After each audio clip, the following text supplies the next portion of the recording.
आं मुस्रि अनिल बसुमतारी आसाम रायजोनि खुंथानाय बर' कसारी अनसाय गावहाय गौथुमनि मासिगिरि महरै आनन्द गसाइनि मुङाव समायखिरा लानानै बुङो दि नेमखान्थिजों गायसनजानाय भारतनि संबिजितनि फारसे सैथोथियै फोथायगोन। आं भारतनि उदांस्रि आरो खौसेथिखौ रैखा खालामगोन।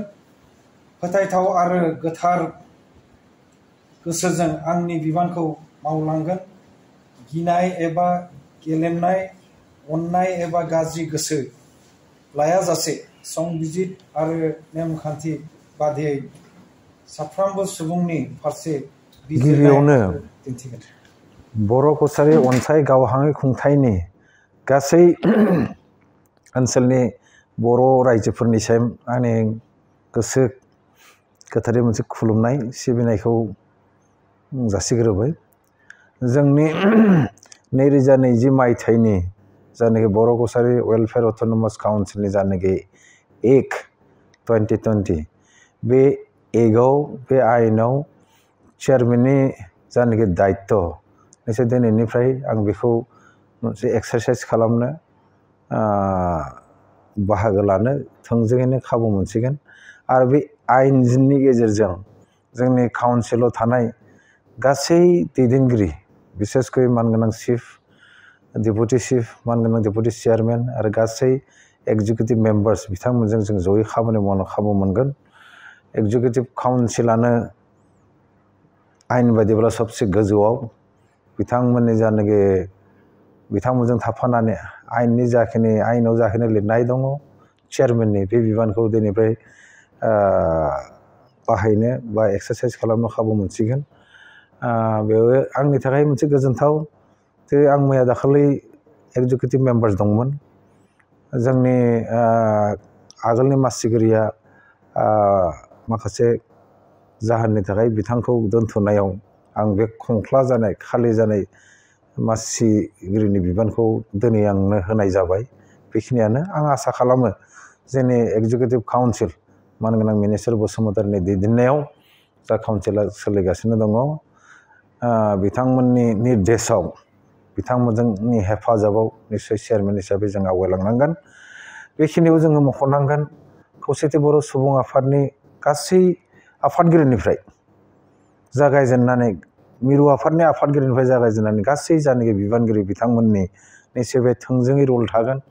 बेजों लोगोसे जोंनि दुलाराय बर' फरायसा आफाद एनडिबिनि मोनब्रै फेक्सननि मोनब्रै हान्जानि जायनाखि दैदेनगिरि बिथां आगोलनि आरो दानि जायनाखि दैदेनगिरि बिथांमोनखौ लानानै जाखिनि बर' गोरोबथा जुनाय 27 जानुवारि 2020नि बे गोरोबथानि गेजेरजों नैबे 5.1 नि दफानि गेजेरजों बे काउन्सिला जोनोम जादों।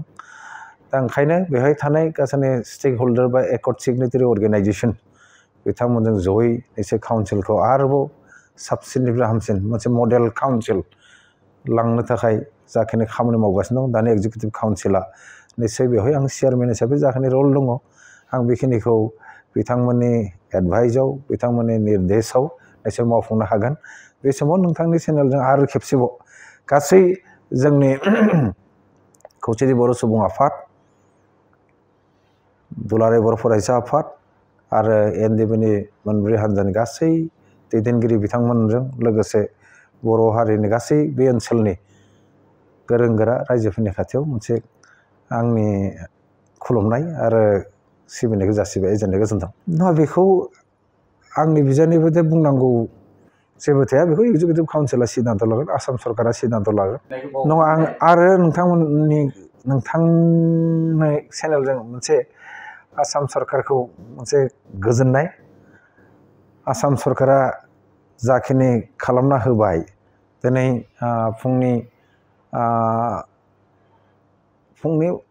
फ्राय 9 जाबायमोन बे समाव आसामनि जायनाखि ट्राइबेल एफेयार्सनि सेक्रेटारि मानव गेदेर बिनिता पेगु आइस बिथाङा बिथांनि दैदेननायाव जोंनि अथ अफ अफिस जानाखि सेरेमनि बिथाङानो कन्डाक्ट खालामदों, बिथाङानो दैदेनदों। बिथांनि सिङाव थांनाय बोसोरबो जों लादोंमोन 24 फेब्रुवारियाव 2021 मायथाइयाव 2021 मायथाइनि 24 फेब्रुवारि जों लादोंमोन।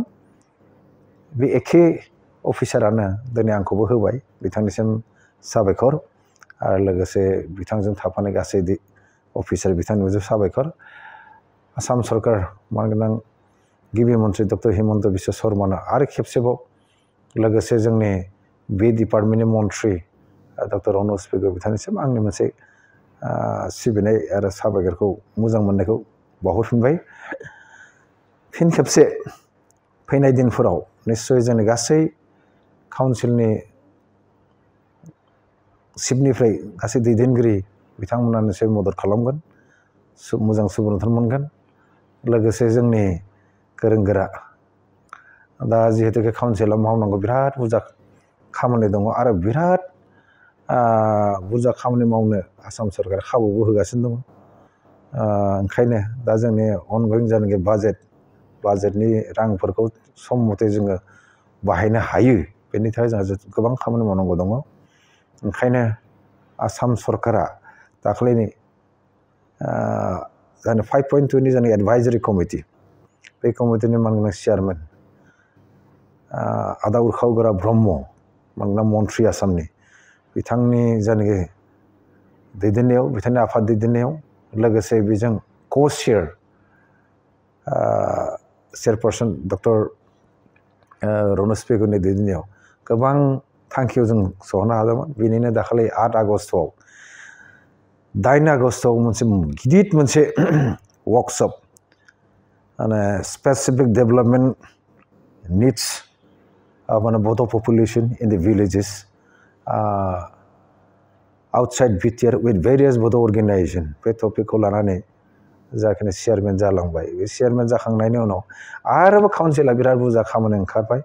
दा जोंखौ जाबादि निर्देश होदों, बिसेसकै आङो एजुकेसन डिपार्टमेन्टखौ नायबाय थानाय हिसाबै बे दिनाखन मानगोनां एजुकेसन मन्थ्रि आसामनि डक्टर रनज पेगुआ मोनसे एडभाइस होदों जे खम समनि गेजेराव नोंथांमोना एजुकेसन डिपार्टमेन्ट सोलोंथाइ बिफानखौ लानानै मा मा जेंना दङ बेनि सायाव मोनसेबाव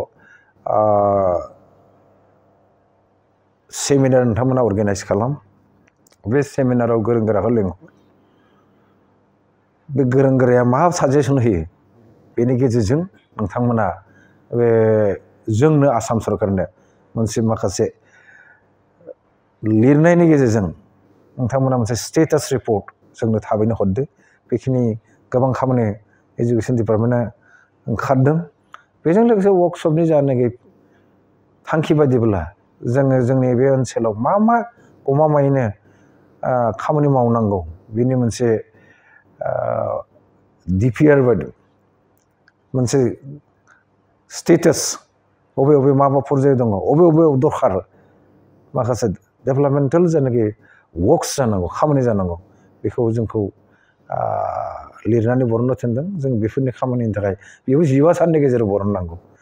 आसा खालामदों जोङो फैनायनिफ्रायनो जोङो खालामगासिनो दङ। एसेनो।